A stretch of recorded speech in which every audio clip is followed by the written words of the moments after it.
Los extraditables se han ofendido a El precandidato liberal Luis Carlos Galán Sarmiento fue víctima de un atentado terrorista. Ministro de Justicia, doctor Rodrigo General de la Policía Colombiana fue completamente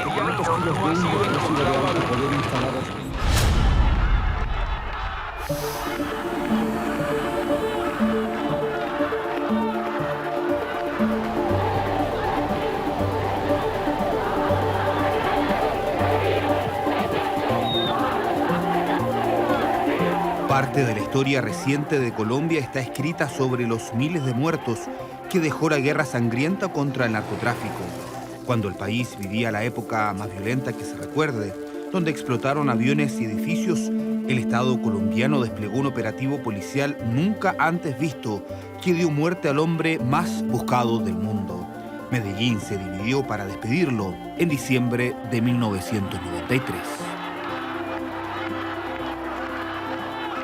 Pablo Escobar, sin duda, era un hombre que tenía un halo distinto, especial. Incluso usted ve el día del entierro y lo acompañó mucha gente. Estaban los buses acompañando el féretro y demás.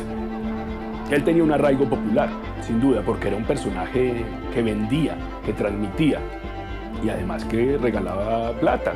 En el techo, el jefe del cartel de Medellín se desplomó con el rostro desfigurado por las balas. Cuando muere Pablo Escobar, yo recuerdo que lo estaban bajando del tejado y estaba la hermana de Escobar. Y la periodista le preguntó a la hermana, ¿usted cree que ya se va a acabar la violencia en Colombia, el narcotráfico? Y la hermana le preguntó como irónicamente, venga, dígame la verdad, ¿usted cree eso? ¿Usted cree eso? Y ella dijo ingenuamente, yo creo que sí. ¿Qué pasó? Colombia, casi 30 años después, continúa siendo el principal productor de cocaína del mundo. Se pensó que su caída pondría fin a una era de violencia y corrupción y que su historia quedaría proscrita y olvidada. 30 años después, su rostro es un ícono criminal y de la cultura popular, una figura violenta que sigue enquistada en las capas más profundas de Colombia.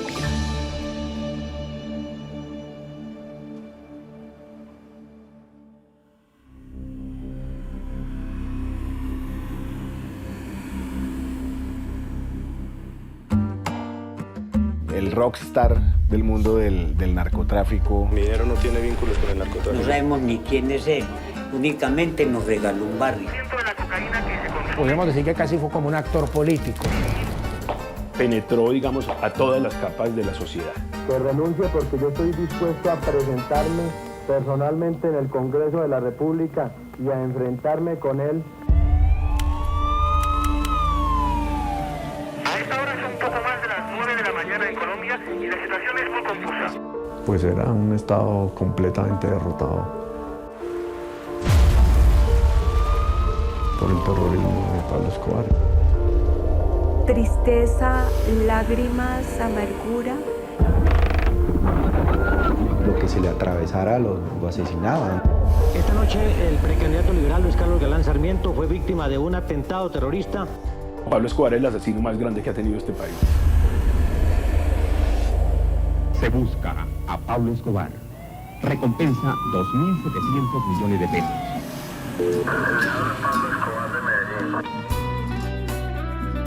Que le mató la mamá y los primos y hasta el hijo de puta de marica cree que porque es policía que sigue el primo mío de ese hijo de puta, ¿o qué? De todas maneras, el que ríe último ríe mejor.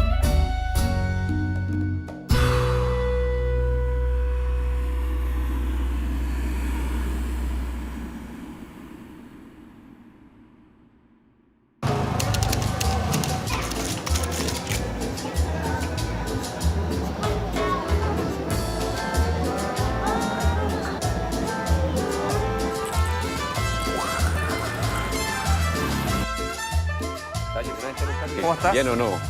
¿Qué tal? Bienvenido al mejor barrio de Medellín. ¿El mejor barrio de Medellín? Claro, el más tranquilo.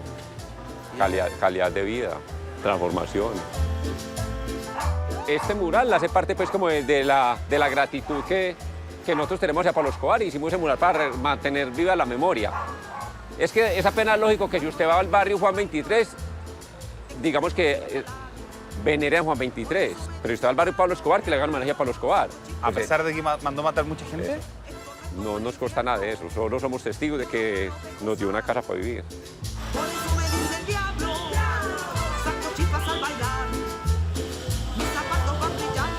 A diferencia del resto de Colombia, la figura del narcotraficante más famoso de la historia es respetada en este lugar. Aquí aún le dicen el patrón o don Pablo y recuerdan que sacó a 400 familias desde los basurales del barrio de Moravia para instalarlos en estas casas de concreto en las alturas de Medellín. Don Iván, ¿cómo está? Bien, señor. ¿Es cierto que usted es fundador de este barrio? Sí, señor. ¿Sí? ¿Hace cuánto? Llevamos casi 40 años ya viviendo aquí en el barrio.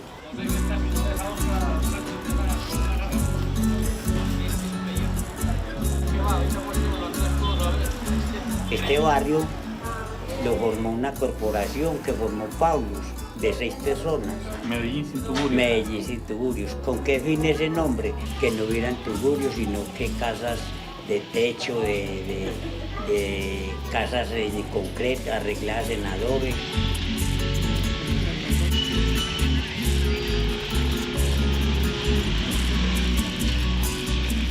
Él era una persona muy honesta, muy seria, pues así, pues que a uno no le preguntaba por nadie, ni uno le podía preguntar a nadie. No, yo llegaba a leer, ¿cómo está don Pablo? Ah, bien, don Iván, vean, los regalos, 300 para el barrio suyo y 300 para el basurero, para Moravia. Ah, bueno, señor. Esa era toda la conversa. Manéjense bien, no se roben las casitas, procuren de que nadie se salga de allá, que nadie venda las casitas ni las regale.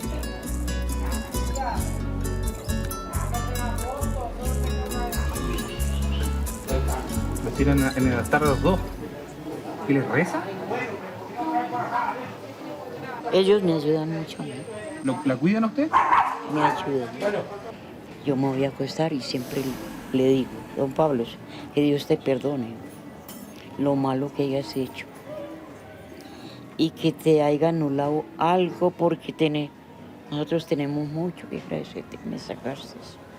A mí me sacaste con mis hijos de un pantanero.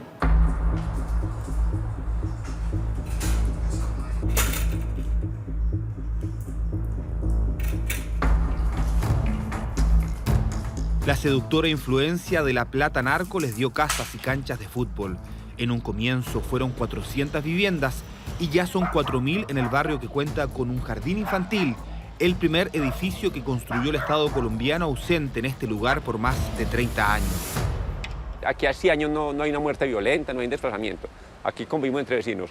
Y la otra es que pues ya el Estado está invirtiendo, ahí hicieron esa gran obra para los niños.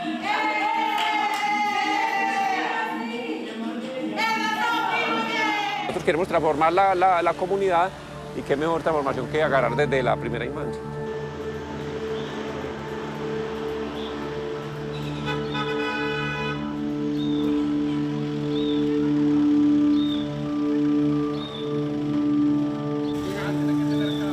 Digamos que este era el equipo de trabajo de Pablo Escobar, sus hombres más cercanos, sus colaboradores, sus socios, sus amigos. Con ellos fue que él conformó lo que llaman el cartel de Medellín, que eso es una realidad, es que eso no hay que ocultarlo. Pero nosotros tenemos un sueño, que en 20 años, niños que están formando en el buen comienzo, estén acá plasmados en este mural. Sacarlo de ellos. Claro, aquí hay el que mató 200, el que mató 100, el que mató 300. Ahora, discúlpame, ¿cómo se le puede explicar a la gente de tener un mural con personas que mataron a otras personas? Me refiero, ¿ustedes lo pintan a ellos como algo positivo o como algo...? No, como parte de la historia, pues cada quien lo interpretará. Esa es parte de lo que ha sido Colombia, porque es que aquí aquí es más fácil hacer, como que es más fácil armar un grupo armado, era más fácil armar un grupo armado que hacer una escuela. Era más fácil armar una escuela de sicarios que armar una escuela de niños. La histórica ausencia del Estado colombiano en zonas y barrios populares permitió que ladrones, marimberos y esmeralderos se transformaran en grandes narcos y benefactores de comunas. Pablo Escobar lideró una generación de criminales que tenía el control del 80% de la droga que se enviaba a Estados Unidos. De 5 líneas de cocaína que consumían los norteamericanos, 4 las suministraba el cartel de Medellín. Se hicieron inmensamente ricos ante el complaciente silencio de muchos políticos, empresarios y uniformados. El contrabando, la delincuencia y el narcotráfico sobre todo presentó una posibilidad de movilidad social para gente de muchos lugares tradicionalmente de abajo, Pablo Escobar incluido. Mucha gente estaba feliz con los narcotraficantes porque tú tenías una hacienda, por ejemplo, y entonces llegaba el narcotraficante y te decía, le ofrezco 4 veces el valor comercial de su hacienda. Y pues la persona decía, uy, buenísimo, pues va a ser el negocio de mi vida, y la vendía feliz. ¿Cuál fue el gran problema? Cuando estos personajes advenedizos, emergentes, los mágicos les decían, ¿no? Empezaron a aparecer y a querer convertirse en parte de la élite establecida. Realmente nos interesa su plata, pero no nos interesa salir en la foto con usted, ni que usted entre a nuestro club, ni nada por el estilo. 8 por la negativa. Sí había realmente una doble moral en muchos sectores de la élite colombiana, de la política, de la economía, del empresariado. En Antioquia todos conocen las inversiones en el campo de la industria, en el campo de la ganadería y en el campo de la construcción.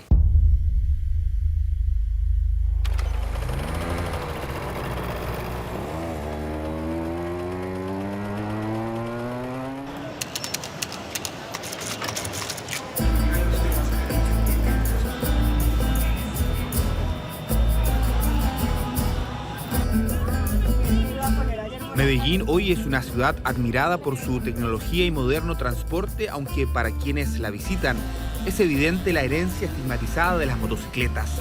Ese ruido retrotrae a los tiempos de plata y plomo de Pablo Escobar. Esta moto tiene una historia muy peculiar. Si te das cuenta, esta moto está pintada la mitad de rojo y la mitad de negro. Pablo inició sus malas andanzas robando bancos. Entonces, cuando entraban a un banco y lo robaban y se volaban, la gente que estaba al lado derecho decía que la moto en que se habían ido era negra. Y los que estaban al lado izquierdo decían que la moto era roja. Cuando llegaba la policía, todos los llamaban a un solo sitio. Y empezaba la confusión entre el negro, rojo, negro, rojo, negro, rojo, y no se ponían nunca de acuerdo.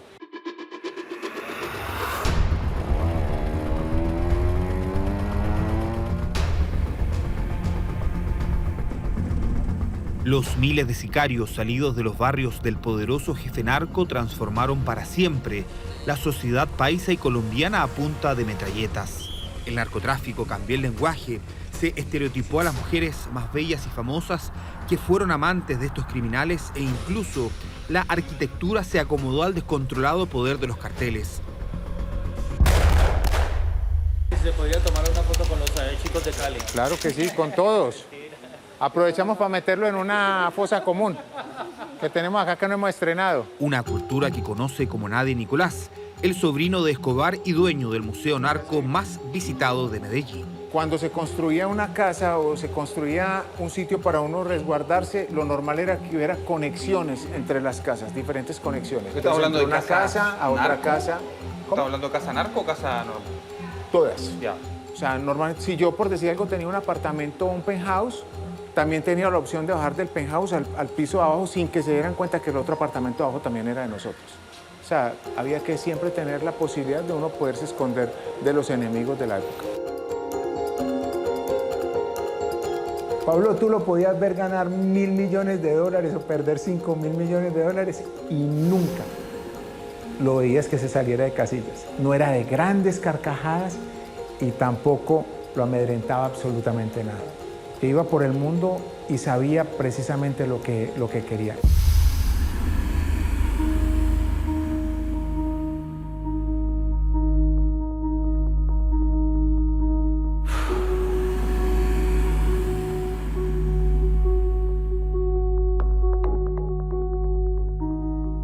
Él, por supuesto, con toda la plata que tenía, con cierto carisma que tenía también en los sectores populares, pues fue impulsado a participar en política y pues claro, le dañaron la cabeza y de pronto le dijeron, no, Pablo, es que tú eres un líder, tú puedes ser presidente de Colombia, y lo metieron a ser representante a la Cámara, obviamente sin tener ni idea del funcionamiento del Estado.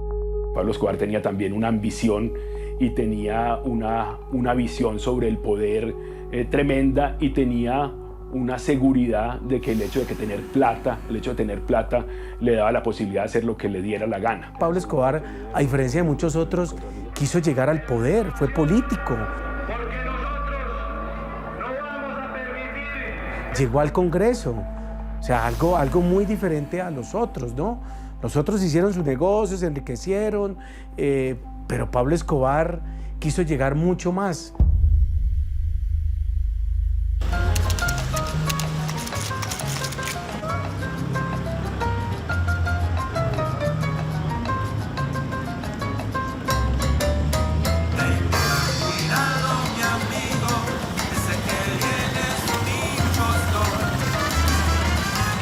Colombia parece convivir hoy y siempre con Dios y el diablo.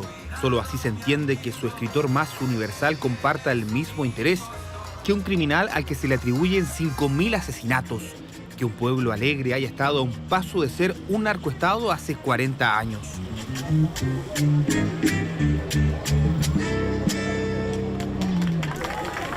Gracias. Compañero. Claudio Arevalo, de la televisión chilena, ¿cómo está? Jaime Humberto García Romero. ¿Le dicen zapatero usted? Zapatero soñador. Zapatero porque soñador. Soñar no cuesta nada. Facilitar la participación de todos en las decisiones que nos afectan.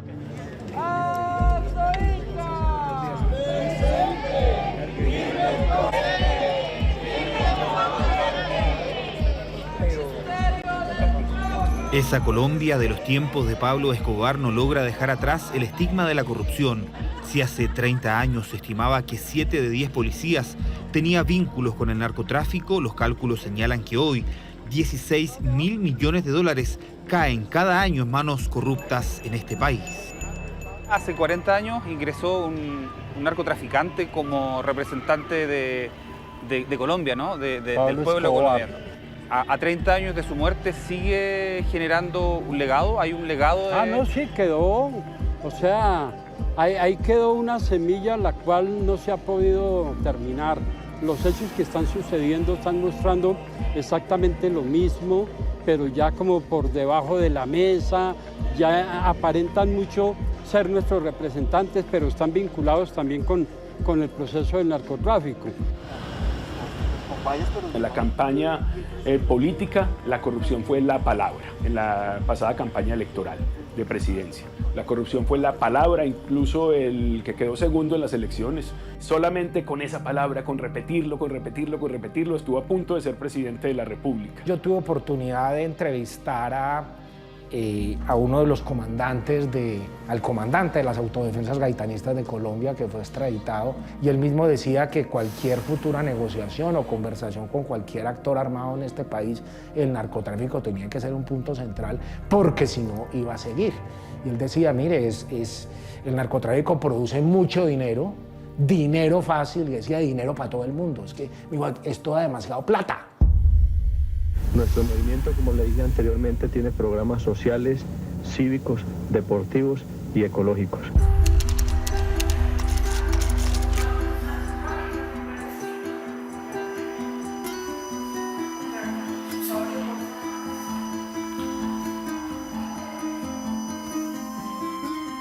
Aquí estuvo sentado como congresista suplente Pablo Escobar, que públicamente decía ser un empresario. Ante el silencio cómplice, solo unos pocos valientes, como el político Luis Carlos Galán y el director del diario El Espectador, Guillermo Cano, alzaron la voz ante el peligro. El principal enemigo de Escobar fue el ministro de Justicia, Rodrigo Lara Bonilla. Ministro de Justicia, doctor Rodrigo Lara Bonilla. Era el único del gobierno capaz de levantar la voz, denunciarlo directamente, denunciar a Pablo Escobar, denunciar los negocios oscuros que tenía, el oscuro poder mezclado en medio de la sociedad, en donde nadie se atrevía a poner el dedo en la llaga. Guillermo Cano sí empezó desde su libreta de apuntes, que era su columna semanal, y en los editoriales en general, y digamos en la guía hacia las investigaciones del periódico, de advertir lo que venía por detrás. Pero digamos que el punto culminante fue cuando ya Pablo Escobar estaba como congresista y empezó una batalla contra Rodrigo Lara, ministro de Justicia en aquel momento. Que renuncie porque yo estoy dispuesto a presentarme personalmente en el Congreso de la República y a enfrentarme con él para que demuestre las acusaciones que ha hecho contra mi persona. Y diciéndole que él era un empresario, que su dinero era producto del trabajo y de un negocio lícito. Y salió ante los medios a amenazar, a enfrentar a mi padre, a decirle que le demostrara lo que estaba afirmando, porque lo iba a denunciar penalmente, ¿no? Por eso que estaba diciendo, por difamar, por manchar el buen nombre de Pablo Escobar. Quiero informar a la opinión pública que el señor ministro de Justicia tiene un plazo de 24 horas para que presente las pruebas concretas de la sindicación que me hizo en el día de ayer en la Cámara de Representantes. De lo contrario, voy a proceder a denunciarlo penalmente ante las autoridades y ante la justicia colombiana. Y Guillermo Cano recordó haber visto ese rostro de ese congresista y se metió con su editor judicial en los archivos del periódico y encontraron una vieja historia de un caso de narcotráfico en Medellín en el que él fue preso.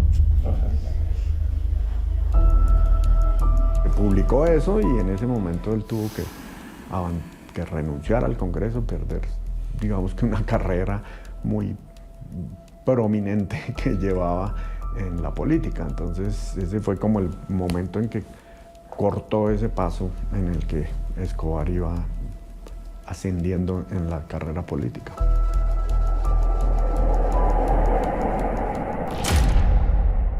La clase política colombiana es el ejemplo perfecto de la doble moral. Yo no sé del mundo, pero de Colombia sí es una cosa terrible. Entonces, claro, lo usaron y después se lavaron las manos. No tenemos nada que ver contigo, eres el peor enemigo de este país. Y lo que nadie se esperaba es que Escobar, si fuera capaz de enfrentarlos a todos de esa manera.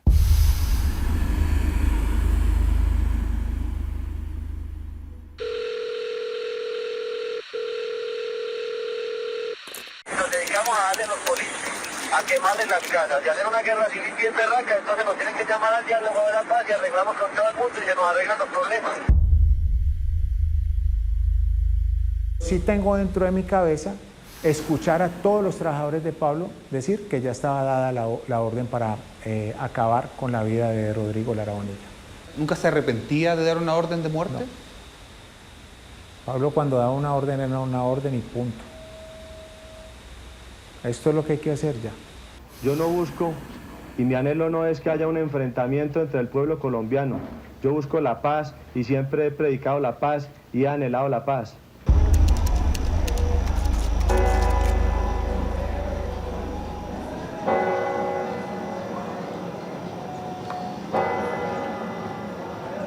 San Simón Apóstol fue el último legado de Pablo Escobar en su barrio, una parroquia a la que nos impiden el acceso un día lunes, el mismo día escogido por el criminal para un asesinato que cambiará la historia de Colombia. Por Cristo, con Él y en Él. Ustedes no tienen derecho a grabar aquí. Escúchame. Ustedes no son de Él. Adiós. Adiós. Ya. Respeta a la iglesia. Respeta a la iglesia. No me grabes. No me grabes.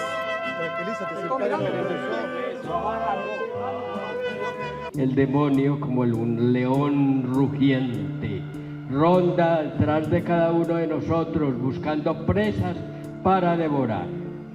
Y ahí está, precisamente. ¿Ves? Con Jesús no pudo, con nosotros podrá. Pablo Escobar era un personaje, yo diría, dual, porque es que él por la mañana iba a la iglesia a pedir milagros y por la tarde a poner carrobombas.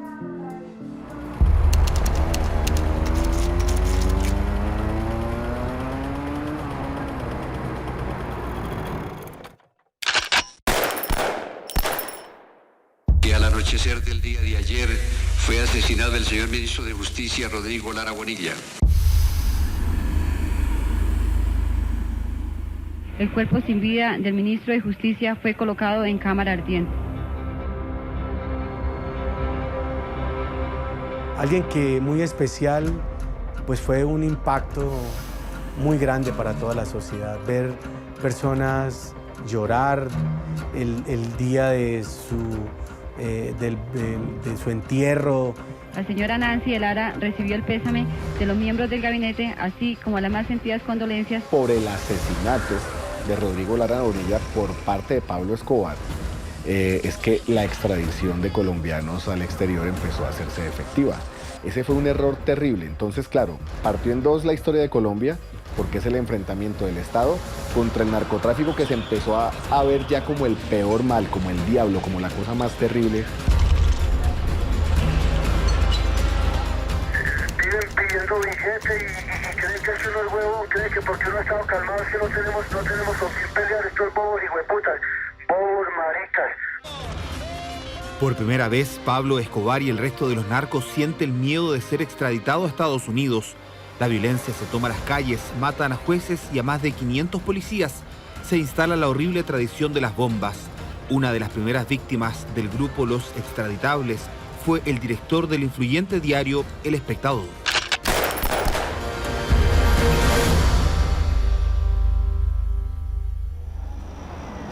Último minuto, noticias de último minuto. Acaban de buscar a Guillermo Cano saliendo del Espectador. Yo estaba oyendo un partido de fútbol ese día y de pronto pararon la transmisión y contaron que habían atentado, ¿no? Todavía no, que había muerto. Y ya cuando íbamos camino a donde estaban en la clínica, pues ya oí el extra también de que había fallecido. Una lamentable noticia para todos los colombianos. A los 61 años muere el comunicador y periodista Guillermo Cano.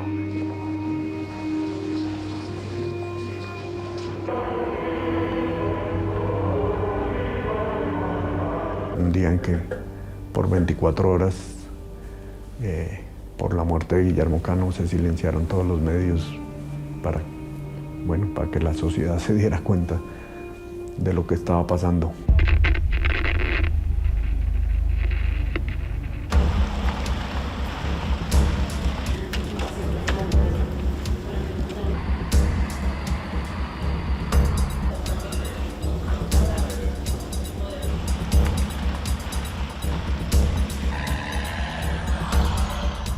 De alguna manera en tono de burla, pues que cada vez que pasaba un avión y los reactores silbaban en la redacción de que ya iba a caer la bomba encima, y finalmente llegó, no del aire, pero llegó la bomba también en ese 89. Atención Colombia, el terrorismo no da tregua. A las 6 de la mañana, un camión cargado con explosivos atentó contra el diario El Espectador.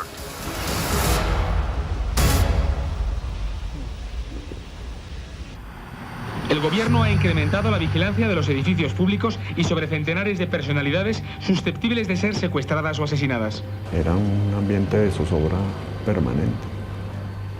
Y cuando estalló la bomba, pues sí, digamos, fue un momento como límite de si lo iba a lograr, ¿no?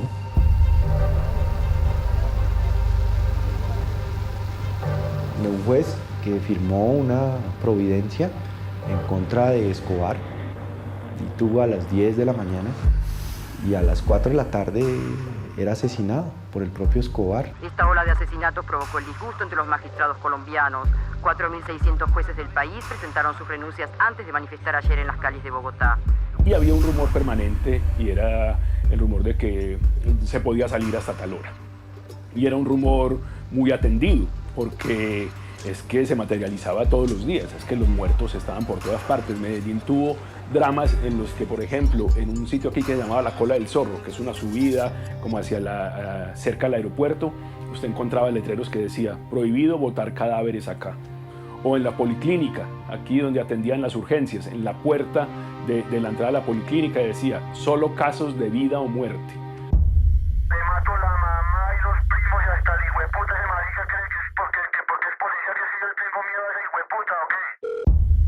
Estamos y continuaremos en la lucha La guerra es contra Colombia entera, contra la democracia. No vamos a permitir que caigamos bajo la tiranía sangrienta de los narcoterroristas.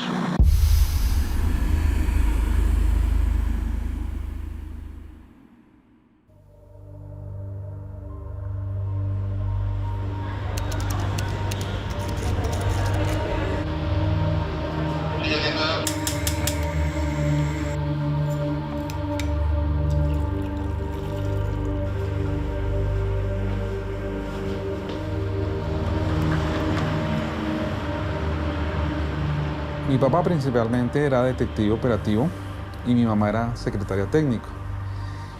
Precisamente para esa fecha que aquí en Colombia se celebra el Día de las Velitas, estábamos en estudio, ya habíamos acabado el estudio, el año escolar, mi hermana y yo. Entonces mis papás decidieron que mi hermana y mi papá se iban a hacer una diligencia y yo me iba con mi mamá al trabajo y iba a salir a mediodía y iba a estar con ella porque no tenían con quién dejarme.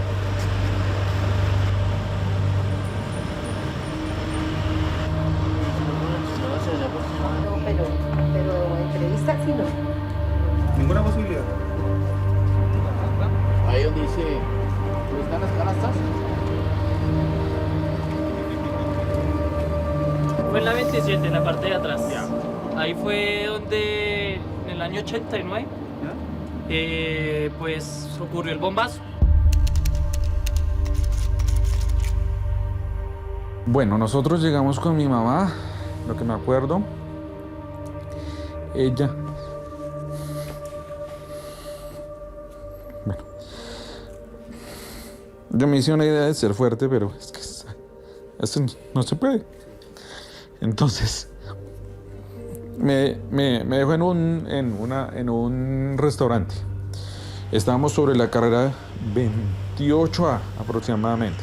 Entonces ella me dejó acá y me dijo, mi hijito, papito, ella siempre me dice, papito, cuádrese acá, quédese aquí, voy a entrar, voy a dejar el bolso, voy a firmar, va pidiendo el desayuno y viene, pues yo vengo, me espera que yo venga y desayunamos juntos. Eso fue, entonces ya ella se entró y como a los, que yo le calculo, como a los 7 minutos fue el estallido.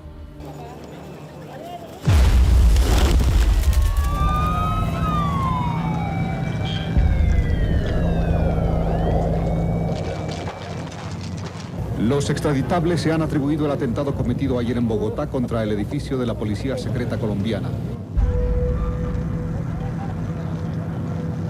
Jamás ese sonido yo lo escuché y nunca lo he vuelto a escuchar.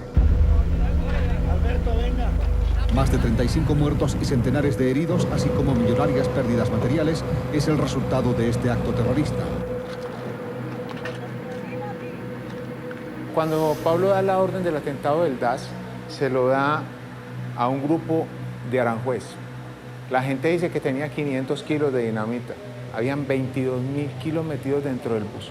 El bus no era capaz ni siquiera de sostenerse. 22.000 kilos de dinamita sin contar todo lo otro que le habían metido en carga para que hiciera el proceso de lo que se necesitaba, que era una explosión.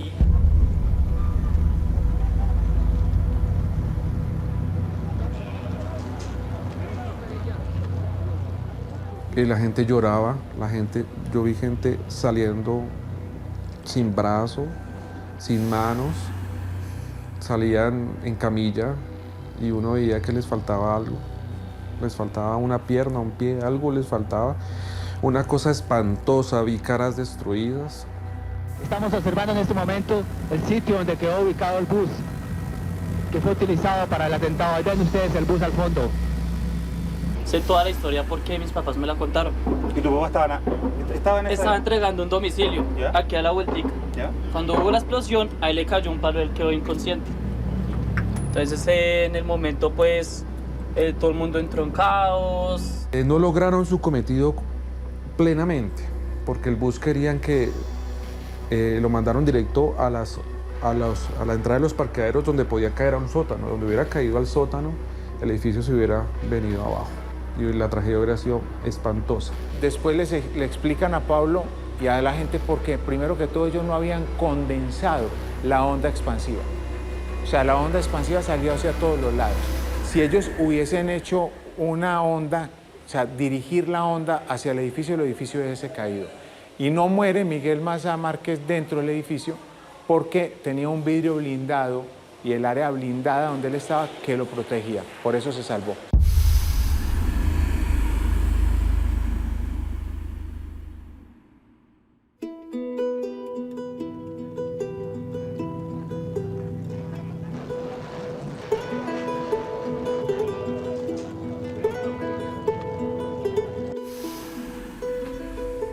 Fue morir para que obligatoriamente después de verla, que no sé cuánto salió, cuánto demoró, cuánto tardó, pues volver a nacer, ¿no? O sea, verla otra vez con vida, eso es algo que no tiene precio. Tenerla 33 años más, para mí ha sido la mayor de mis bendiciones, porque ella me ha dado todo. Sin ella, pues no sería nada en la vida. Pues es algo que causa es una tristeza. Yo pienso que es una etapa triste del país, una etapa que nos marcó tanto en el extranjero, como todos los otros países nos conocen por mucho sobre ese tema, que fue causado por Pablo Escobar. Entonces, pues es algo triste que nos dejó a todos marcados. Colombia, un país profundamente religioso, vivió su propia vía crucis con una violencia que destruyó cualquier intento de paz. Bombas, sicariatos y el progresivo descenso a la locura total de un hombre que puso de rodillas a todo un país.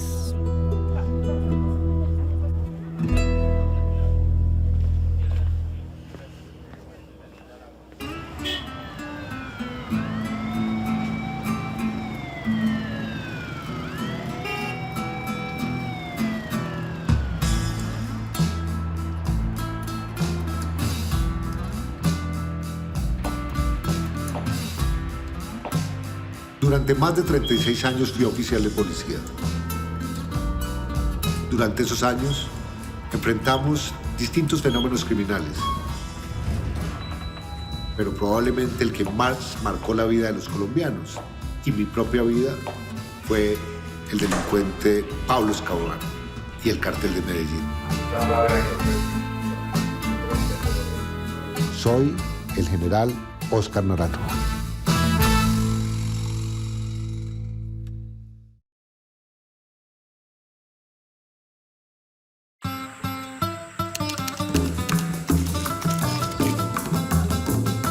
¿La Hacienda Nápoles tiene secretos aún hoy? Sí, la Hacienda Nápoles tiene, yo creo que muchísimos secretos.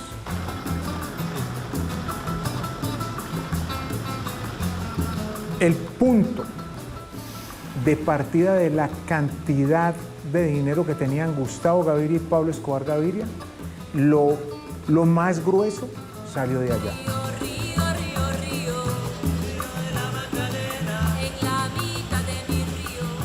$16 cuesta ingresar al Edén colorido y excéntrico que soñó y construyó Pablo Escobar en el sur de Antioquia.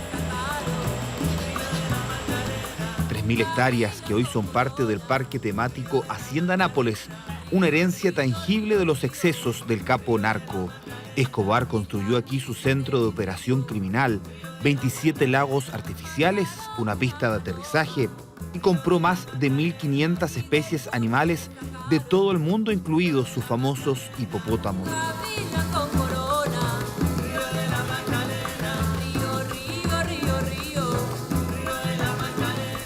Pues poderte levantar por la mañana si querías y sacar una zanahoria para que la jirafa entrara a tu habitación y comer de la zanahoria que le estabas dando. O sea, todos los animales de África a tu disposición.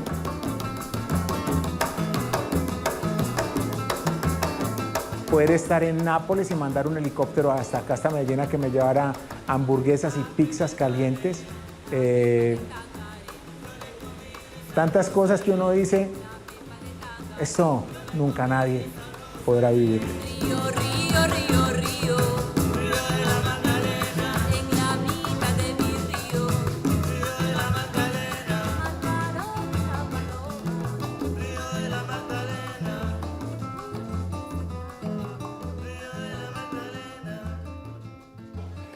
De ser el centro de operaciones del narco colombiano a este parque de primer nivel, la Hacienda Nápoles es la metáfora perfecta sobre Pablo Escobar, porque a pesar de los años y de los arreglos y cambios que ha tenido este lugar, el legado del narcotraficante de Medellín es imposible de borrar.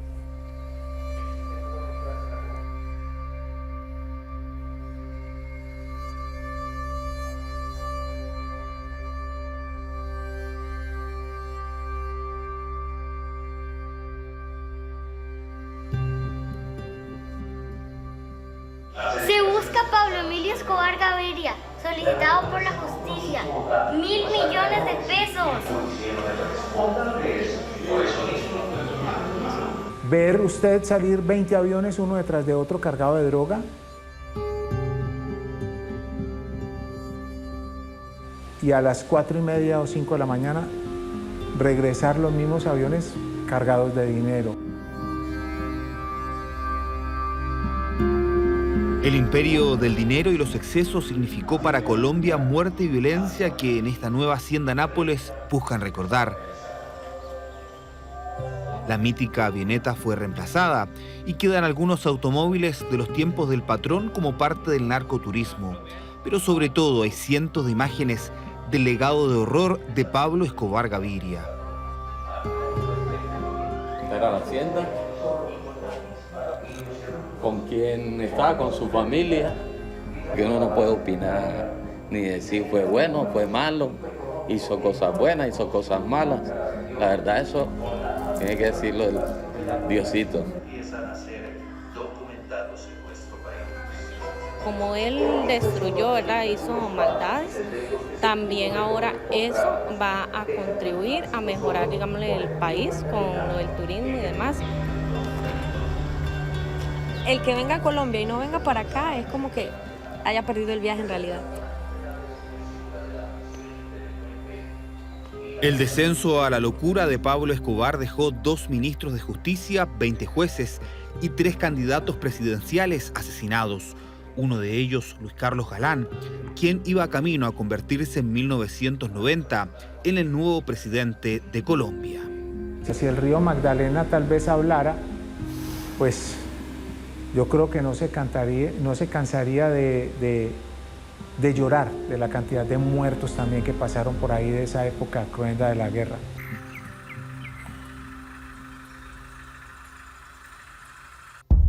El 9 de marzo viene la gran oportunidad de cambiarle el rumbo al país. Que la gente lo sentía muy sincero, lo sentía transparente y lo sentía coherente entre lo que decía.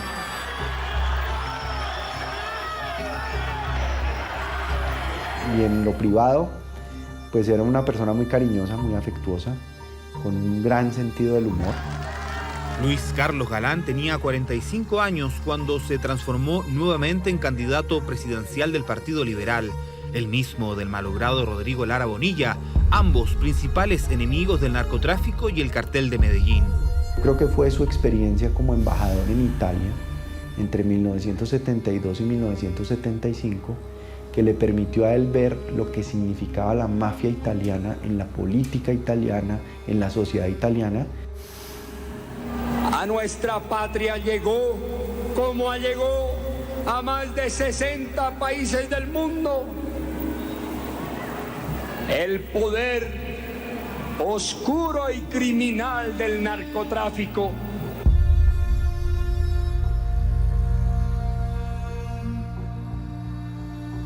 Pues ese día, yo recuerdo que fue la última vez que hablé con él, y hablé por teléfono, pero lo sentí con la voz más serena del mundo. Me dijo, por favor, vete para la casa, yo voy para una correría política, le pregunté que para dónde, me dijo que para Soacha, nos vemos esta noche. Y esa fue la última vez que hablé con él.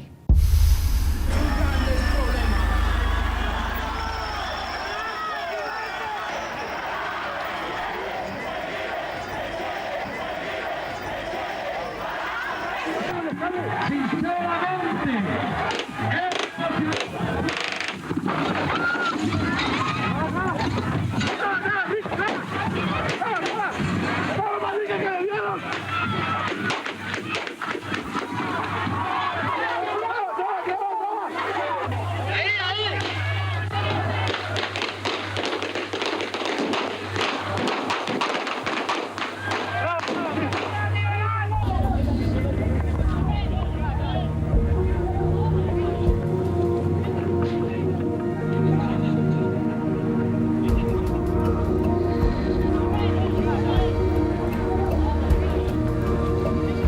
Y salió el director del hospital, pues vestido de quirófano. Estábamos mi mamá, mis hermanos y yo, y nos pidió que nos sentáramos. Y entonces el médico, pues mirando a mi mamá, le dijo, no hay nada que hacer. Atención a toda Colombia, un duro golpe a la esperanza. El candidato Luis Carlos Galán fue asesinado a tiros en un evento electoral en Soacha. Y pues ahí eso es como que queda uno en el limbo, pues como si le desconectaran, le jalaran el cable y quedara uno como suspendido en el espacio y en el tiempo, como que está en un sueño, en una pesadilla y que va a despertar en cualquier momento y que lo que está viviendo no es real. Y toda la gente que vivió ese momento, si tú les preguntas en dónde estaban y qué estaban haciendo, todos se acuerdan, a pesar de que han pasado 34 años de dónde estaban. En medio de un severo dispositivo de vigilancia y control por efectivos y vehículos del ejército y de la policía, varios millares de personas agitando pañuelos blancos rindieron su último tributo a Luis Carlos Galán, el político más popular que se perfilaba como el próximo presidente del país por el Partido Liberal y que fue inmolado por el narcotráfico el pasado viernes. Le ruego a Dios que este sacrificio sirva por fin para que la sociedad reaccione y se una respaldando al gobierno y a las instituciones.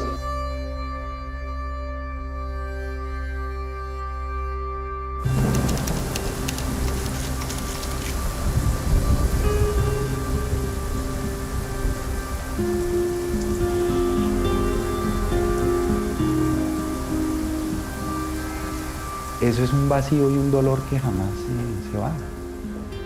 Porque pues el papá a partir de cierta edad se vuelve como un amigo, un confidente, un consejero desinteresado. Pues mi papá era una persona con la que pues me faltó desarrollar toda esa época de amistad que uno desarrolla con su papá.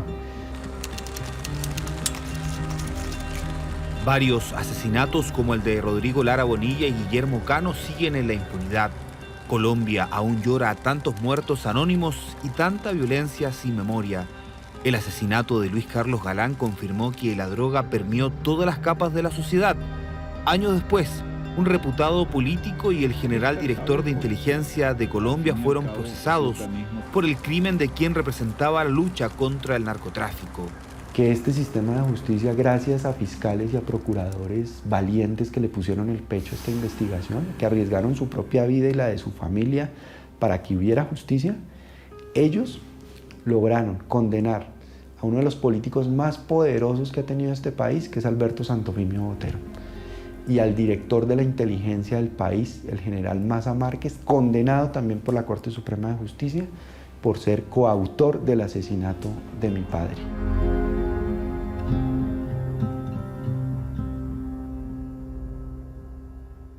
Estaba Pablo cuando asesinan a Galán, dice, esto nada tiene que ver con nosotros, ahora quién sabe cuántos van a venir a cobrarnos el muerto, o sea, refiriéndose a cuántos iban a venir a decir que ellos eran los que lo habían matado.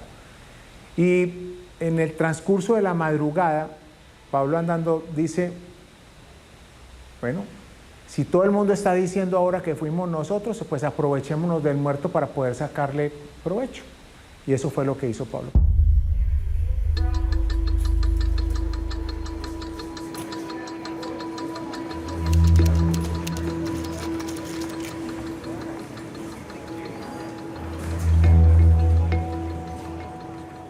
Pablo Escobar entendió que la muerte y el miedo también son un negocio. Su guerra pública contra el cartel de Cali y el Estado colombiano transformaron definitivamente a 1989 como el año del horror en ese país.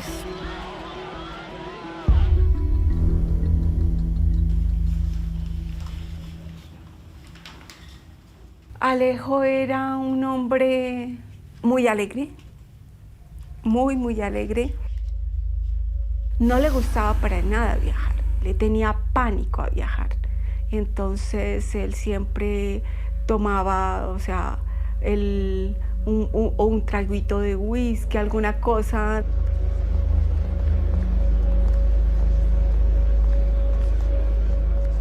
Mi papá se llamaba Gonzalo Hernán Rojas Castro, él era ingeniero mecánico. Había dicho la empleada pues, de la casa que mi papá había llamado, que le marcara, ¿no? Y no sé, yo llegué como cansado, como yo dije, no, mañana lo llamo. Entonces, pero no hubo mañana, ¿no?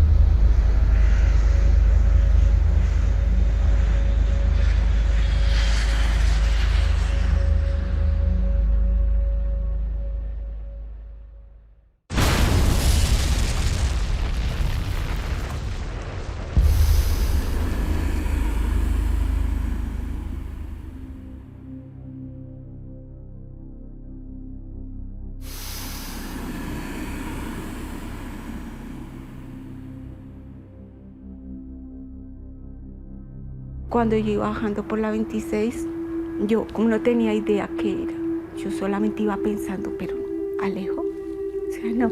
Entonces prendí el radio y cuando prendí el radio del carro, dice, en ese momento pues obvio todos los medios de comunicación estaban moviéndose como locos por eso.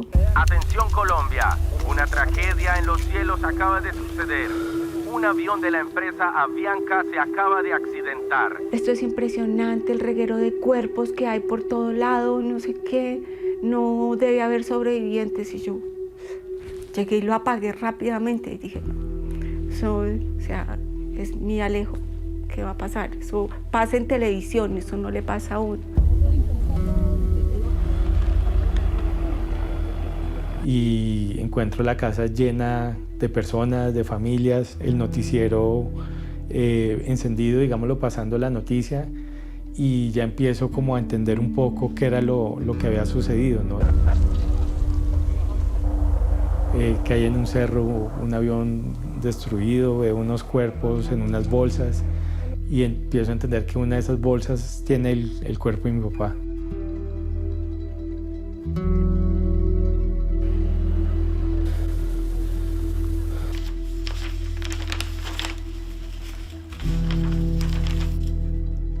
La primera cosa que dijeron, que hubiera podido ser una despresurización del avión, ¿cierto? Fue lo primero que dijeron.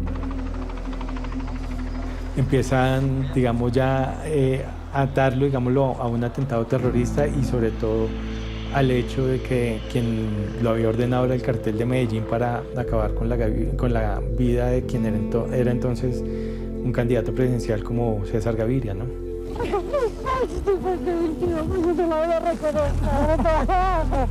Aunque si sacó alguna cosa tiene que haber quedado de él. Fue tal el impacto de la explosión que muchos cuerpos no pudieron ser reconocidos de inmediato.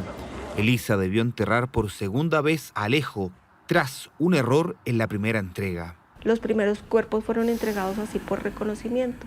Ya luego lo identifican, le toman las huellas y encontraron que era el cuerpo de él. Nos llaman y entonces tuvimos que ir a recoger ese otro cuerpo para hacer otro entierro.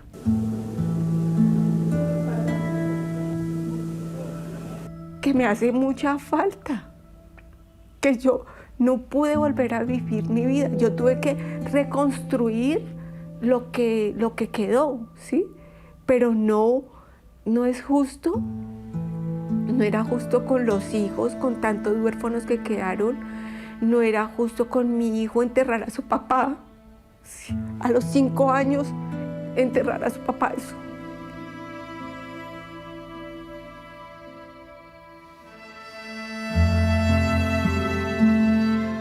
Uno siente ese vacío, que falta ese abrazo con quien celebrar las cosas, ¿no? Entonces, por ejemplo, cuando me gradué del colegio, de la universidad, no sé, ser papá, ¿sí? Entonces, yo no, por ejemplo, no me imagino cómo hubiera sido mi papá de abuelo, ¿sí? Y sí lo lamento muchísimo, o sea, yo creo que esa parte sí me la arrebató ese episodio de mi vida.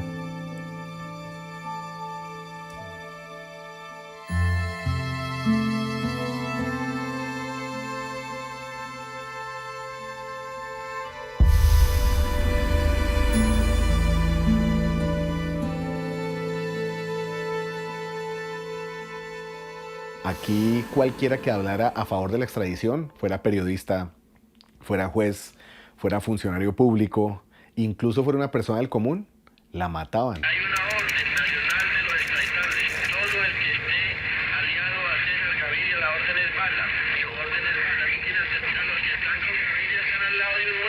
En pocas horas, en el día de ayer, figuras de la lucha contra la droga sucumbieron a las balas de la mafia de la droga en Medellín. Frente al aparato judicial paralizado, frente a las intimidaciones de los traficantes, el presidente colombiano no tiene poder.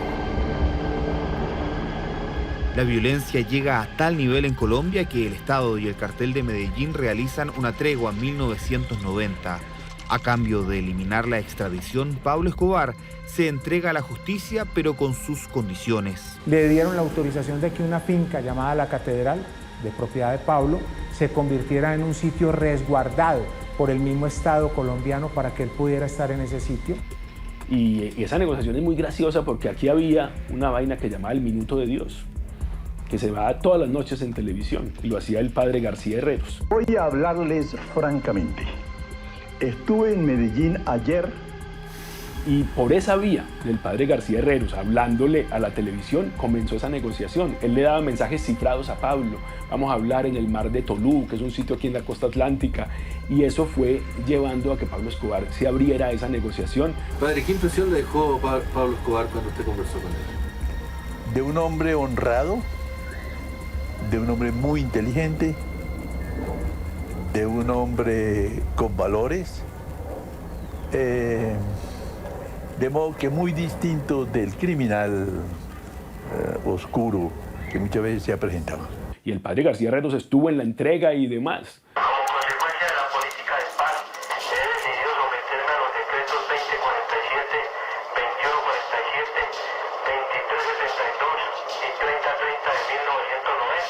Deseo también rendir un homenaje a mis padres, a mi irreemplazable e inigualable esposa, a mi hijo pacifista de 14 años, a mi pequeña bailarina sin dientes de 7 años y a toda mi familia a quien tanto quiero. En estos momentos históricos de entrega de armas de los guerrilleros y de pacificación de la patria, no podía permanecer indiferente frente a los anhelos de paz de la enorme mayoría del pueblo de Colombia. Pablo Escobar Gaviria, Envigado, Colombia, junio 19 de 1991.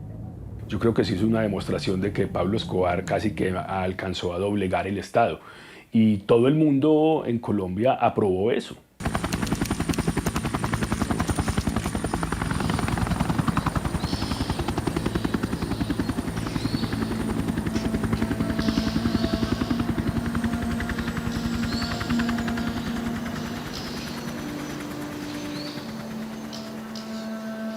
Construida a las alturas de Envigado, la cárcel de la Catedral fue un sinónimo del poder de Pablo Escobar y una burla para el Estado colombiano. Hoy es un abandonado recinto que pertenece a un monasterio. Aquí, donde alguna vez todo fue pagano, aún quedan vestigios sacros. Donde alguna vez hubo muerte, aún quedan retazos de ese recuerdo lleno de vergüenza y tristeza para Colombia.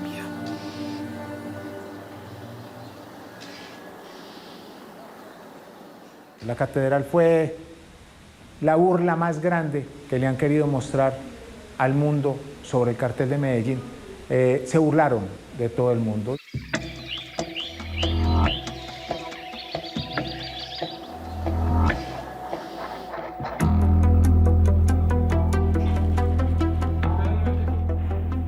La cárcel de la catedral nunca fue una cárcel. Eso era una finca donde nosotros podíamos entrar a la hora que quisiéramos, salir a la hora que quisiéramos, dormíamos, allá teníamos teléfonos, llegaban todas las mujeres más bellas de este país, se escogían las mujeres por catálogo de los reinados de belleza, llegaban todos los políticos a seguir pidiendo plata, que les prestaran los helicópteros, los aviones. Entonces se demuestra que después de su entrega, un año después, esa correlación de fuerzas era todavía pareja, de alguna manera. Un año que estuvo ahí Escobar y la fuga fue un chiste.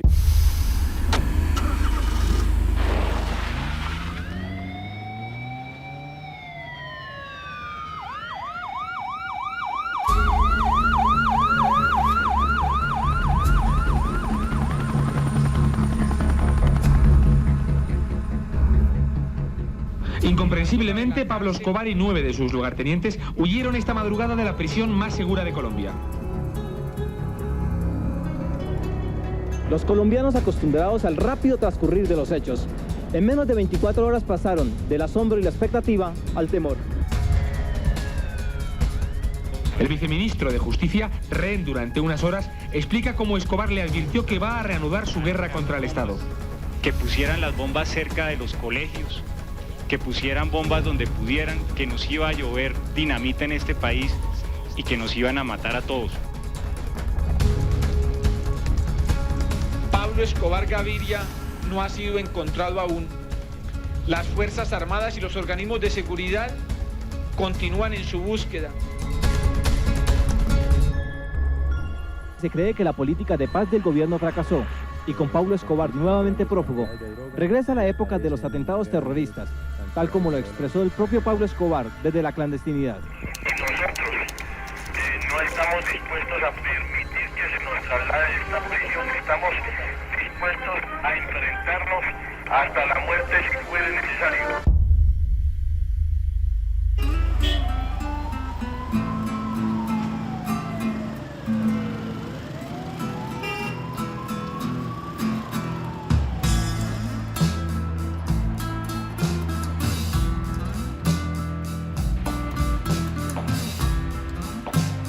Durante más de 36 años fui oficial de policía.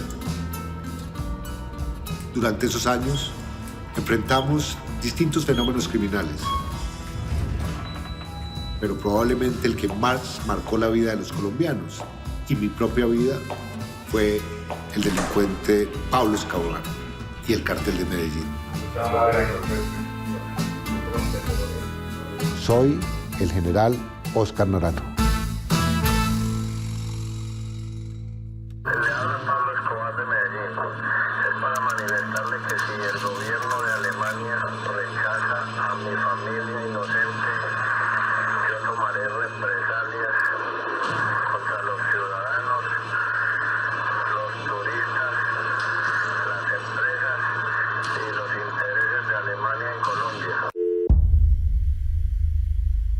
Y es cuando la familia, ya procedente de Alemania, rechazada en Alemania, empieza, digamos, con un ánimo poco obsesivo de quererse comunicar con él, en contravía de las instrucciones que él mismo había dado, de que por favor no lo llamaran, no lo localizaran, en contravía de lo que la propia esposa le recomendaba a su hijo, de que no había que llamarlo, pero el hijo se obstina en llamarlo, básicamente para comentarle la situación un poco de crisis que tiene. Él en esas conversaciones, digamos, lo que mostraba era la serenidad de siempre. Es un individuo absolutamente frío. Primera vez que veo a Pablo Escobar llorar porque su familia se iba.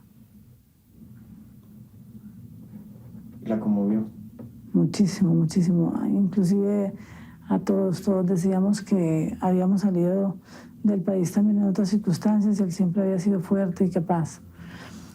Pero esta vez nos llamó muchísimo la atención, pues la última vez que lo pudimos ver, porque lloró realmente.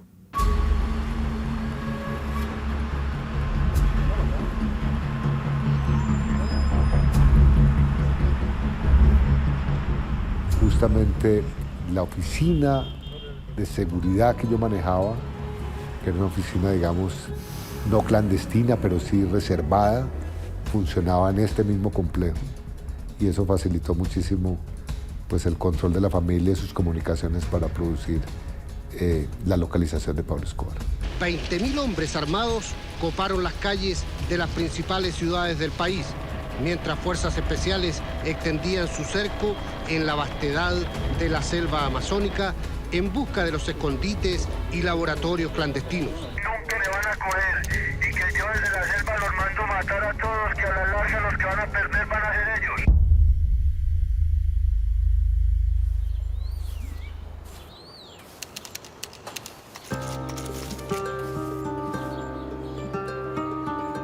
En este tranquilo barrio de Medellín estuvo escondido en sus últimos días el hombre más buscado de esa época. El cerco policial instalado a su familia, que fue su gran talón de Aquiles, apuró el fin de Pablo Escobar. 7 balas terminaron con la vida del narco más poderoso del mundo. Salía a trotar sus escoltas con él y era una persona normal y bueno. ¿Y la gente no lo reconocía? No, por acá nadie sabía que era don Pablo, por acá nadie sabía que era él. hasta que ese día, pues, una llamada a su familia, pues lo detectaron las fuerzas que tenían interceptados sus celulares y en ese tiempo casi no existía, pues, tecnología como la que hay hoy, pero sí lo interceptaron ese día y bueno, a nivel satelital y lastimosamente ese día murió don Pablo. Que el plan de fuga no le funcionó esta vez a Pablo Escobar. Uno de sus hombres de confianza, el Limón, abrió fuego contra la policía para cubrir la retirada de su jefe. Este intentó escapar por el techo, pero no alcanzó. Estaban rodeados. En el techo, el jefe del cártel de Medellín se desplomó con el rostro desfigurado por las balas. Junto a él, uno de sus hombres. Yo hoy pago $10.000 por cada fotografía que me entreguen donde yo esté al lado de Pablo. Solamente he podido conseguir 2. ¿Por qué? Porque nunca pensé que la historia algún día se iba a convertir en eso, en historia. Nunca pensé que Pablo iba a morir a los 44 años y un día de vida. Aquí está el momento cuando es sacado su cadáver y trasladado. Aquí está. Este es Pablo Escobar. Noten su barba. Escobar. Su cadáver. Aquí está.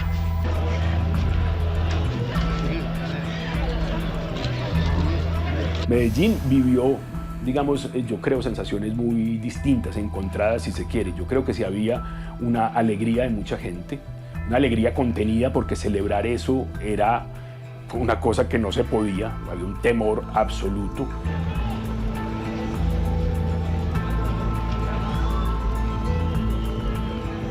Pero también hubo un dolor, hay que decirlo, un dolor de mucha gente, de una parte de la población popular que tenía una simpatía por Escobar.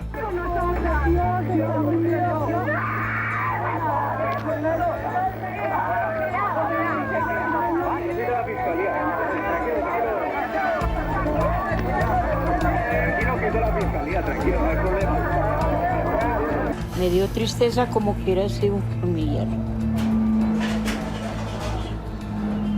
Cuando yo sentí mucha tristeza. ¿Sí?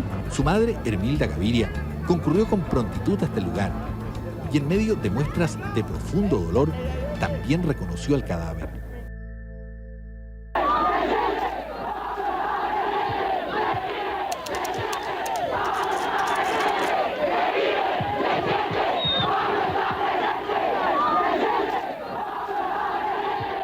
¿Que era un monstruo? Bueno, la gente lo catalogará de esa manera. Yo más bien creo que era una persona que le tocó defenderse muy fuertemente y fue capaz de llegar hasta donde llegó, peleando casi contra 18 grupos mundiales, bregando a acabar contra una sola persona. Y me fue a una iglesia. Y en esa iglesia pues fue que al salir de ella me enteré. Sí, el propio sacerdote, el propio líder del momento dijo: acaban de matar a Pablo Escobar. Entonces yo quedé completamente en silencio. Alguien me estaba hablando y quedé perdido, silencio. No me alegré. No tuve dentro de mí esos deseos pasivos y tranquilos de se calmó mi sed de venganza. No, para nada.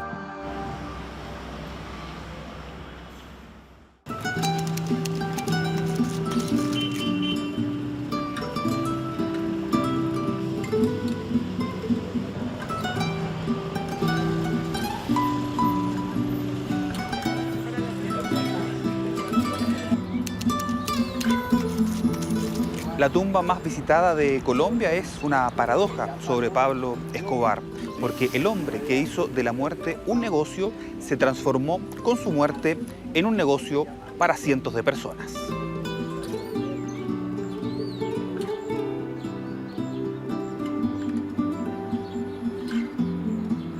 Aquí está Pablo Emilio Escobar Gaviria. Como les pueden ver ahí, un día después del cumpleaños. Este es Luis Fernando, un hermanito de Pablo que se mató en un accidente de tránsito de 19 años de edad.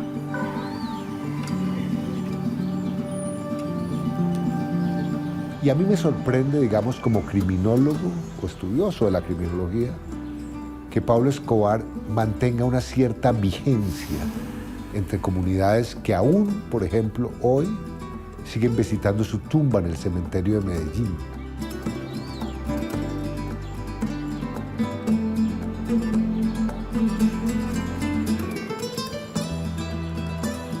Me impresiona ver cómo hay jóvenes que por moda o no sé por qué razón compran camisas, camisetas, polos marcados con la cara de Pablo Escobar.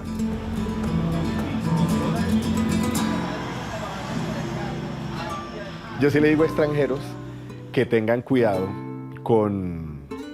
cuando anden con camisetas alusivas a Pablo Escobar, porque de todas formas hay muchas víctimas, muchas personas que padecieron los efectos de un personaje demencial realmente, que cometió actos terribles y que definitivamente no van a estar contentas si se le está haciendo una alegoría desde la ignorancia, diría yo, a lo que él fue.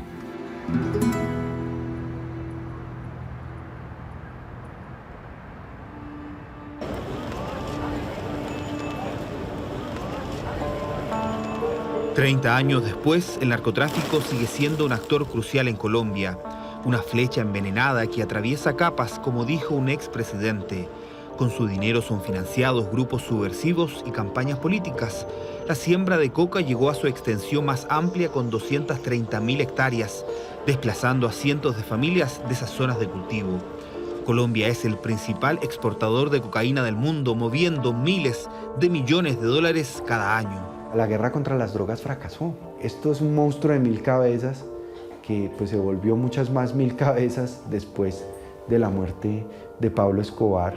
Y yo digo que el narcotráfico dejó una secuela maldita en Colombia, y es que para los narcotraficantes la muerte es parte de la solución de los problemas, y por lo tanto la degradación de la vida parece instalada entre nosotros. Hoy en día una persona que tale un árbol en un parque nacional reservado en Colombia, es posible que pague más cárcel que un narcotraficante que ha asesinado, que ha cometido toda clase de delitos. ¿Cuál es el mensaje que le estamos dando a la sociedad?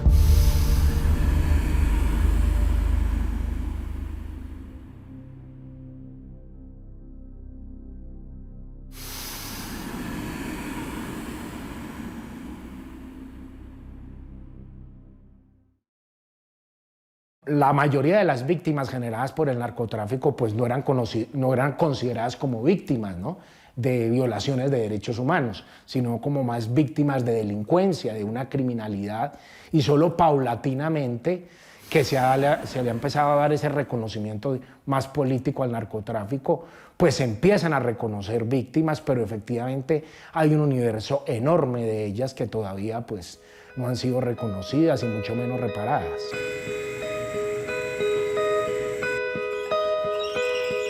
Durante toda la vida cargar con verla y cómo se ha deteriorado su salud durante 33 años y verla sin una reparación, sin un gracias. Yo anhelo el día que mi mamá no se muera y que el Estado, a través de una de sus instituciones, diga en un oficio: reconocemos nosotros como Estado que somos en parte corresponsables de esos ataques. Espero que la vida nos alcance para eso.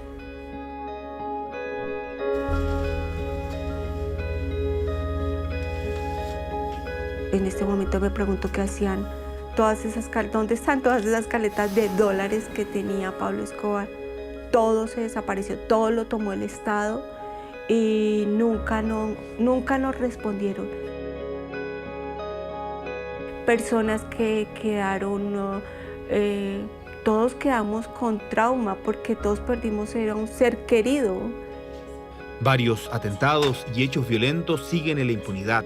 Recién en 2007 el caso Avianca fue declarado delito de lesa humanidad tras una dura pelea por parte de los familiares de las víctimas. La justicia, en 34 años que lleva el caso, digámoslo, está en mora y está en deuda con el país de poder decir quién fue el verdadero responsable de eso, ¿no?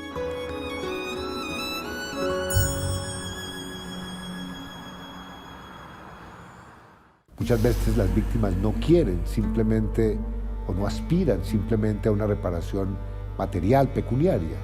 Quieren verdad, quieren saber dónde quedó su hijo desaparecido, por qué fue secuestrado su hermano, por qué, digamos, el Estado violó derechos humanos y lo negó.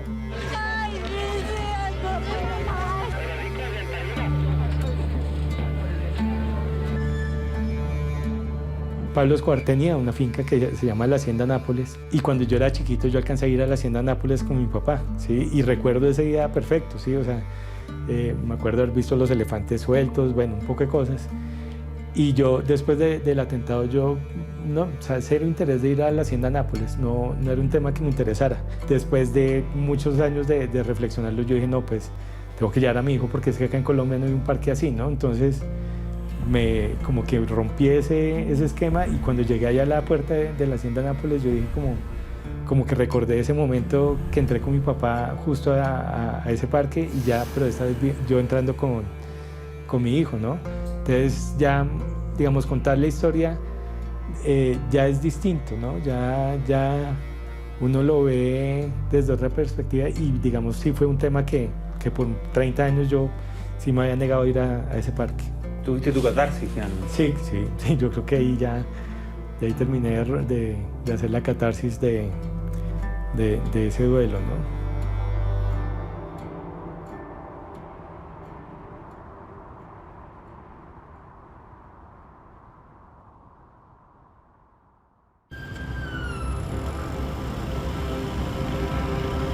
El presente de Latinoamérica es de máxima preocupación.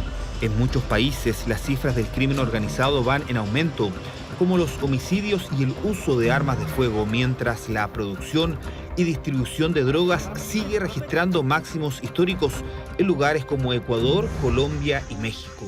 Una de las consecuencias es que pasamos de tener carteles, o sea, una economía narcotraficante cartelizada, a una democratización del negocio del narcotráfico. Es decir, empezaron a aparecer ya no grandes carteles y conglomerados dedicados al tráfico de estupefacientes y de cocaína, sino realmente varios pequeños grupos narcotraficantes aquí y allá. Es un Estado permisivo y es una sociedad también permisiva, ¿no? Que en medio de la precariedad pues también ve a estos individuos como luchadores contra el orden establecido y como héroes, ¿no? Que ellos sí lo lograron. Me llevo algunas sorpresas en América Latina, pero también en los países del llamado primer mundo, cuando constato, digamos, que hay tráfico a gran escala de estupefacientes y que las autoridades y la sociedad en general como que no reconoce que pueda haber corrupción. Es importante que esa historia la sigamos contando, la sigamos recordando, sobre todo para no repetirla, porque ahorita el riesgo en el que está Colombia es en repetir esa historia. Cuando tengo niños reunidos conmigo, les digo, conozcan la historia para que lo malo no se repita y lo bueno se multiplique. Quien no conoce la historia está condenado a repetirla.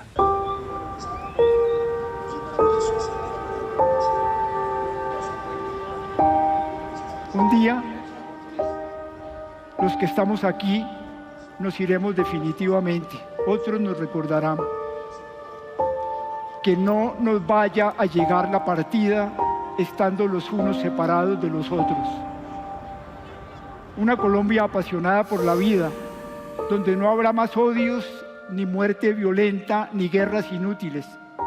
Lo podemos hacer, lo vamos a hacer. Las contradicciones de Colombia se reflejan en sus cementerios. La tumba de Escobar se llena de flores, mientras las de quienes lucharon contra el crimen casi no son visitadas. A pesar de eso, parte de la historia de este país se escribe sobre los nombres eternos de aquellos que un día dieron cara a la violencia, la corrupción y la impunidad, aunque no pudieron vivir para contarlo. O sea, fueron personas que no tuvieron precio y que no se doblegaron ante el poder del dinero, ante el poder intimidatorio del narcotráfico, Y esos son el estandarte de la moral que tiene que mantener una sociedad, esas figuras que están allí para demostrarnos que no todo en el país está perdido, que no todo se puede comprar, que definitivamente la justicia también llega.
Revive este documental en TVN Play, todo en un solo lugar.